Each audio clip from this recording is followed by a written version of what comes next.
Hello students, welcome back again to my channel JP Physics. In last lecture we have discussed about law of conservation of angular momentum. Right? मागच्या lecture मध्ये मी तुम्हाला law of conservation of angular मोमेंटमची proof पण दिली होती. त्याचे जे काही एक्झाम्पल्स आहेत, ऍप्लिकेशन्स आहेत ते पण एक्सप्लेन करून सांगितलेले होते. या लेक्चर मध्ये आपण काय बघणार आहे? Rolling motion. Rolling motion. जेव्हा एखादी बॉडी रोल होत असते, तर समजा हा मार्कर आहे आणि हा रोल होतोय, see this is rolling motion, right. मग हे रोलिंग होत असताना ही बॉडी काय होते? रोटेट पण होते आणि पुढे पुढे पण जाते. म्हणजे काय? लिनियर मोशन पण होते. जशी रोलिंग मोशन रोटेशनल मोशन होते, त्याच पद्धतीने ट्रान्सलेशनल मोशन पण होते, म्हणजे लिनियर मोशन पण होते. Right one. Rolling motion consists of rotational motion and also translational motion. You understood? Rolling motion consists of rotational motion and also linear motion. एखादी body roll होते म्हणजे त्याच्यामध्ये दोन्ही मोशन्स होत असतात. Rotational see about its own axis and linear means from this point it comes here. म्हणजे काहीतरी translational motion झालेली आहे, लिनियर मोशन झालेली आहे, बरोबर आहे. मग जर या रोलिंग बॉडीची जर आपल्याला कायनेटिक एनर्जी काढायची असेल, total kinetic energy of rolling body जर आपल्याला बघायची असेल, तर आपल्याला काय करावं लागेल? कायनेटिक एनर्जी रोटेशनल घ्यावी लागेल, बरोबर आहे. Rotational kinetic energy, rotational kinetic energy plus काय येणार? Translational kinetic energy, translational kinetic energy. म्हणजे जर मला रोलिंग बॉडीची कायनेटिक एनर्जी काढायची आहे, मीन्स रोलिंग कायनेटिक एनर्जी काढायची और kinetic energy of rolling body मला मिळवायची असेल, ऑब्टेन करायचं असेल त्याचं एक्सप्रेशन, तर मला काय करावं लागेल? कायनेटिक एनर्जी रोटेशनल मोशनची, कायनेटिक एनर्जी ट्रान्सलेशनल मोशनची, या दोन्ही कायनेटिक एनर्जी मला ऍड करावे लागतील, right. Translational kinetic energy plus rotational kinetic energy we will get rolling kinetic energy of a rolling body. Rolling बॉडीची कायनेटिक एनर्जी आपल्याला या दोन एनर्जीचे समेशन घेतल्यानंतर मिळेल. मग रोटेशनल कायनेटिक एनर्जीचा फॉर्म्युला काय आहे? 1/2 I ओमेगा स्क्वेअर, राईट. आणि ट्रान्सलेशनल कायनेटिक एनर्जीचा काय आहे? 1/2 mv square. We know that analogy. Translational motion मध्ये जिथं मास असेल तिथं रोटेशनल मोशन मध्ये काय असणार? Moment of inertia. Translational motion मध्ये जिथे लिनियर वेलॉसिटी असेल तिथे रोटेशनल मोशन मध्ये काय असणार आहे? अँग्युलर वेलॉसिटी असणार आहे, right. So now we will put the value of moment of inertia that is mk square in the form of radius of gyration. Why? See I don't know what is that body, what is the shape of that body. मला माहित आहे का कुठली body आहे? Disk आहे, ring आहे, cylinder आहे, sphere आहे, हॉलो स्पियर आहे, सॉलिड स्पियर, काहीच माहित नाही. त्यामुळे जनरल जे काही एक्सप्रेशन आहे in the form of radius of gyration we will consider here. That is 1/2 mk square omega square plus 1/2 mv square. But here there is a linear velocity. So I will write the expression for omega in terms of V. ओमेगाचं जे काही formula आहे व्हीच्या फॉर्मॅटमध्ये तो आपण इथं place करूया. काय होईल बघा बरं? mk square. If I write here capital M, then I have to, because we are considering only one body, single body, therefore mass will be same. One capital, one small, it is not allowed. Capital काढला तर capital घ्या, small घेतला later तर smallच consider करा. 1/2 mk square omega square in place of omega square I will write v by r square. Why? Because v is equal to r omega, therefore omega is equal to v upon r. Correct? ओमेगाची value काय मिळाली? v by r. So square plus 1/2 mv square. Now here also 1/2 m, 1/2 m. Here also v square, here also v square. Take it common. Common घ्या 1/2 mv square. मग ब्रॅकेटमध्ये काय राहील बघा बरं? हे के स्क्वेअर आहेच आहे, r चा स्क्वेअर म्हणजे काय येणार? r square. Are you getting this? v upon r whole square, v square upon r square. V square तर कॉमन घेतला, मग राहिलं काय हो? आर स्क्वेअर प्लस काय येणार? 1. कारण इथला तर 1/2 mv स्क्वेअर टोटलच घेतला आपण common. So kinetic energy of rolling body rolling बॉडीची कायनेटिक एनर्जी आपण काय लिहिली हो, 1/2 mv² into bracket k² upon r² plus 1. Also you can write 1/2 mv² 1 plus k² upon r². So this is the value of kinetic energy of rolling body. तुम्हाला परीक्षेमध्ये प्रश्न असतो, derive the expression for kinetic energy of rolling body. Rolling बॉडीची kinetic energy derive करा किंवा ते expression derive करा. त्यावेळी तुम्हाला हे एक्सप्रेशन लिहावं लागेल. पहिल्यांदा रोलिंग बॉडी किंवा रोलिंग मोशन काय आहे हे तुम्हाला एक्सप्लेन करावं लागेल. If one body is performing rolling motion then it consist of two motions, that is rotational motion and also translational motion.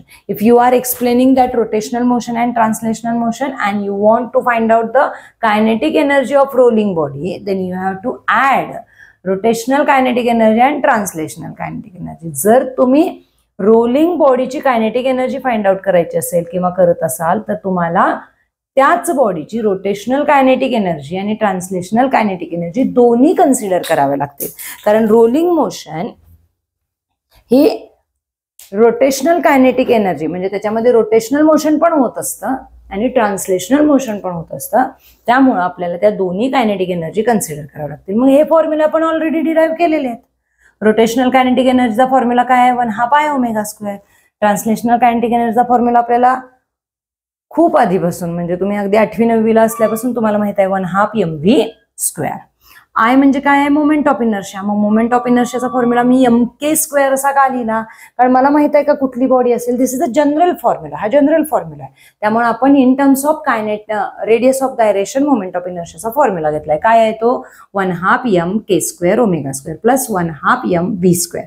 Now here there is a v². Therefore, I will write the value of this ω² in terms of v. Then what will be that value? V is equal to r omega. Therefore, omega is equal to v upon r. हे r इकडे divide होईल म्हणजे ओमेगाच्या ऐवजी मी काय लिहू शकते, v by r whole square. आता इथं पण 1/2 mv² आहे, इथं पण 1/2 mv² आहे. C 1/2 mv². या v चा इथं स्क्वेअर होणार आहे त्यामुळे 1/2 mv² आपण काय घेतलं, कॉमन घेतलं. मग ब्रॅकेटमध्ये काय राहिलो, हे k² तर आहेच आहे. या r चा काय होणार, स्क्वेअर होणार. So k² upon r² plus 1. हे mv² कॉमन घेतलं, 1/2. Therefore 1. So this is the formula for kinetic energy of rolling body, that is 1/2 mv² in bracket 1 plus k² upon r². You got this derivation? This derivation will be for 2 marks. हे derivation तुम्हाला 2 मार्कासाठी exam मध्ये विचारलं जाऊ शकतं. आता याचाच थोडासा आपल्याला उपयोग करावा लागणार आहे. कधी करावा लागणार आहे तर ज्यावेळी एखादी बॉडी रोल होतीये, खरं तो प्लेन हॉरिझॉन्टल नाहीये, इनक्लाइन्ड प्लेन असेल. At some angle theta if it is inclined one, then how we can find out the kinetic energy of rolling body. Let us consider that derivation now. हे समजलंय का derivation, काही doubt आहे का? Okay, मग आपण पुढचं डेरिव्हेशन बघूया. रोलिंग मोशनच आहे पण इनक्लाइन्ड प्लेन वरून होणारी रोलिंग मोशन आहे. आता याच्यावरचं डेरिव्हेशन तुम्हाला एक्झाम मध्ये विचारलं जातं का, तर नाही.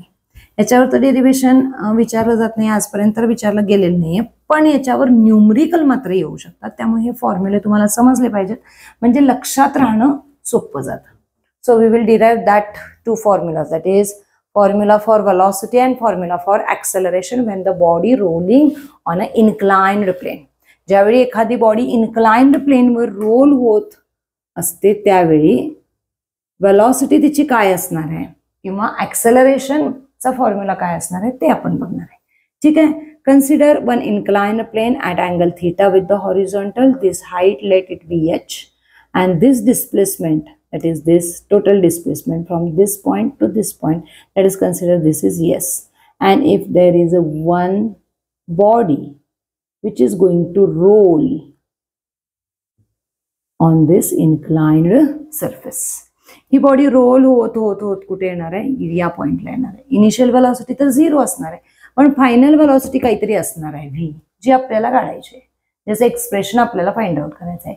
Initially that body is at rest, right. Therefore velocity will be 0. सुरुवातीला ती बॉडी रेस्टला असणार आहे, बरोबर. आणि मग ती रोल होत होत होत होत काय येणार आहे, खाली येणार आहे. See, remember this rolling is without slipping. घसरत घसरत रोलिंग होत नाहीये. मध्येच बॉडी घसरली आहे मग रोल झाली आहे, घसरली आहे मग नाही, मग इथं फ्रिक्शन कन्सिडर करावं लागणार. बरोबर आहे. We are considering the rolling motion without slipping. Without slipping, slip होत नाहीये, घसरत नाहीये ती बॉडी, विदाउट स्लिपिंग. राईट. मग ती बॉडी जेव्हा रोल होत होत होत होत खाली येणार आहे त्यावेळी इथं काहीतरी तिची फायनल व्हेलॉसिटी असेल आणि त्या फायनल व्हेलॉसिटीचं एक्सप्रेशन आपल्याला काढायचं. मग बेसिकली हे डेरिव्हेशन करत असताना, फॉर्म्युला करत असताना, डिराईव्ह करत असताना आपल्याला काय कन्सिडर करावं लागेल तर रोलिंग बॉडीची जी काही कायनेटिक एनर्जी आपण आत्ताच बघितलं. कायनेटिक एनर्जीचा फॉर्म्युला काय आहे? Kinetic energy of rolling body. Rolling body काय मिळवली होती हो आपण? Kinetic energy of rolling body सी 1/2 mv² in bracket 1 + k² r². Right. ही आपण कायनेटिक एनर्जी ऑफ रोलिंग बॉडीची व्हॅल्यू किंवा फॉर्म्युला बघितलेला होता. 1/2 mv² in bracket 1 + k² r². आत्ताच बघितला आपण फॉर्म्युला. बरोबर. मग या कायनेटिक एनर्जीचं काय? ही कुठून आली कायनेटिक एनर्जी? त्या बॉडीमध्ये कायनेटिक एनर्जी आली कशी? का ती रेस्टला होती ना. बरोबर आहे. पण ती काहीतरी हाईटला होती ना हो. मग जर ती बॉडी याची इतक्या हाईटला आहे तर तिच्यामध्ये काहीतरी पोटेन्शियल एनर्जी असणार आहे तिच्या पोझिशनमुळे किंवा या हाईटमुळे. राईट. आणि आपल्याला माहित आहे पोटेन्शियल एनर्जीचा फॉर्म्युला काय आहे? mgh. त्या बॉडीचं काहीतरी मास असेल, acceleration due to gravity, and that height from which it is rolling towards down. Right. मग ही जी कायनेटिक एनर्जी आहे ती त्या बॉडीमध्ये आली कुठून? या पोटेन्शियल एनर्जीचं कन्व्हर्जन झालं. बरोबर आहे. ही बॉडी पहिल्यांदा या टोकाला होती म्हणजे या हाईटमुळं त्या बॉडीमध्ये काहीतरी पोटेन्शियल एनर्जी होती and that potential energy get converted into kinetic energy. So that total energy. म्हणूनच मी पहिल्यांदा तुम्हाला सांगितलं की बॉडी विदाउट स्लिपिंग खाली येते, घसरत नाहीये, नाहीतर मग ते फ्रिक्शन पण आपल्याला कन्सिडर करावं लागेल. पण इथं त्याची गरज आहे का? नाहीये. ती सगळी जी काही पोटेन्शियल एनर्जी आहे ती कशामध्ये कन्वर्ट होतीये? कायनेटिक एनर्जी मध्ये कन्वर्ट होते. म्हणजेच आपण इथं kinetic energy of rolling body जी आहे त्याच्याऐवजी आपण काय लिहू शकतो? mgh लिहू शकतो. बरोबर आहे. हीच पोटेन्शियल एनर्जी कायनेटिक एनर्जी मध्ये कन्वर्ट होते. So mgh is equal to 1/2 mv² in bracket 1 + k² r². So m get cancel. This 2 will get multiply here. Therefore 2gh upon this 1 + k² r² is equal to v². Are you getting this step? इथं काय केलं आपण? m ला m cancel झाला. बरोबर आहे. इथं gh आहे हा 2 डिवाइड आहे, इकडे आल्यावर मल्टिप्लाय झाला त्यामुळे काय झालं? 2gh. Now this bracket whole bracket is multiply to this v². बरोबर आहे. इथं हा ब्रॅकेट काय आहे? मल्टिप्लाय आहे. टोटल ब्रॅकेट आपण कुठं शिफ्ट केला? लेफ्ट साईडला. मग तो काय होईल? डिवाइड होणार. इथं मल्टिप्लाय आहे तर इथं डिवाइड. म्हणजे v² ची व्हॅल्यू काय मिळाली? 2gh upon 1 + k² r². So if I want v I have to take the square root of both the sides. दोन्ही बाजूचं मला काय घ्यावं लागेल? स्क्वेअर रूट घ्यावं लागेल. So that formula will becomes √2gh upon 1 + k² r². You got this formula? This is the velocity of rolling body. Rolling body पण कशी? ज्यावेळी इन्क्लाइन प्लेनला आपण कन्सिडर करतोय त्यावेळी. That velocity is given by v is equal to √2gh upon 1 + k² r². You got this formula? It is the formula for velocity of rolling body. 2gh upon 1 + k² r². हा formula तुमचा लर्नच असला पाहिजे, पाठच असला पाहिजे. कारण direct त्याच्यामध्ये put the value get the solution टाईपचे न्यूमरिकल्स तुम्हाला येऊ शकतात, सीएटीला येऊ शकतात, बोर्डला येऊ शकतात. त्यामुळे हा फॉर्म्युला तुमचा पाठच पाहिजे. v is equal to √2gh upon 1 + k² r². So now let us consider the expression for acceleration. हे लक्षात आलंय का? मी मगाशी पण म्हणून तुम्हाला सांगतो की तुम्हाला जे काही डाऊट्स असतील ते तुम्ही मला कमेंट बॉक्समध्ये कमेंट करा. जर कुठला पॉइंट समजला नाही तर तो रिपीट करायचा असेल तरी सांगा, किंवा त्याच्यामध्ये काही शंका असेल तर तुम्ही ती मला विचारा, म्हणजे मी तो एक्सप्लेन करायचा प्रयत्न करेन. जितके तुमचे पॉइंट्स जास्त चांगले क्लिअर होतील तितकं तुम्ही तुमच्या भाषेत ते डेरिव्हेशन, ते एक्सप्रेशन किंवा ते उत्तर थेरॉटिकली जरी असलं तरी ते तुम्ही मांडू शकता, लिहू शकता. घोकंपट्टी जर कराल तर ऐनवेळी परीक्षेच्या ते आठवत नाही. रट्टाफिकेशन is not the solution for the study. तुम्ही रट्टाफिकेशन केलात तर तुम्ही त्या गोष्टी विसरत जाणार, हे ते लक्षात. त्यामुळे ते समजून घ्या, आणि जर समजत नसतील, डाऊट येत असतील तर ते विचारा, मी ते एक्सप्लेन करायचा प्रयत्न करेन, हे ते लक्षात. त्यामुळे समजून घेऊन एक्सप्रेशन करा, ते जास्त चांगले समजतील तुम्हाला. ठीक आहे, पहिल्यांदा काय काय केलं आपल्याला लक्षात आलं का? इथं kinetic energy of rolling body आपण कन्सिडर केली, पण ही कायनेटिक एनर्जी आली कुठून? त्याच्यामध्ये जी पोटेन्शियल एनर्जी होती, हा हाईटवर ठेवलेला आहे ना, जो काही बॉडी आहे, स्पियर असेल, सिलेंडर असेल, काही असेल, डिस्क असेल, रिंग असेल.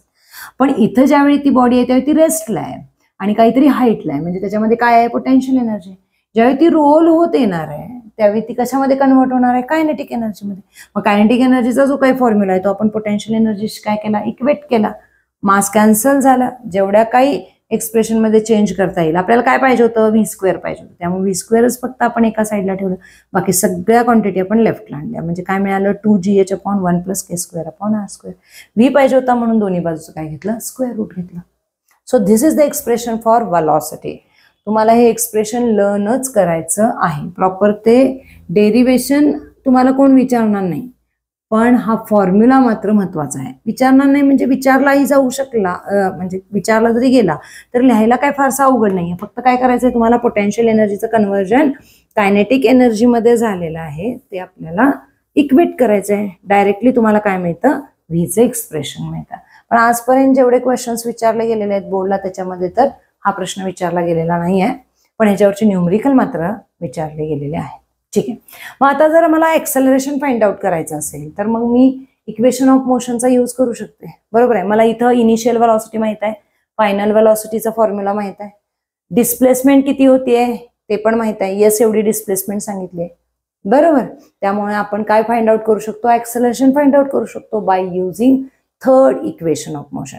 मग थर्ड इक्वेशन ऑफ मोशन काय आहे? हो, v² = u² + 2as, right. And we have to find out this a. आपल्याला काय फाइंड आउट करायचं आहे? एक्सेलरेशन फाइंड आउट करायचं आहे, बरोबर. मग आता इथे s ची व्हॅल्यू आपल्याला पुटअप करावी लागणार आहे. मग या एक्सप्रेशनवर या डायग्रामवरून आपल्याला s ची व्हॅल्यू कशी मिळवता येईल? बघा, ही अपोजिट साइड आहे ना या थीटाला, मग साइन थीटाची व्हॅल्यू लिहिली तर चालेल का? साइन थीटा = काय होणार बघा बरं? Opposite upon हायपोटेन्यूज.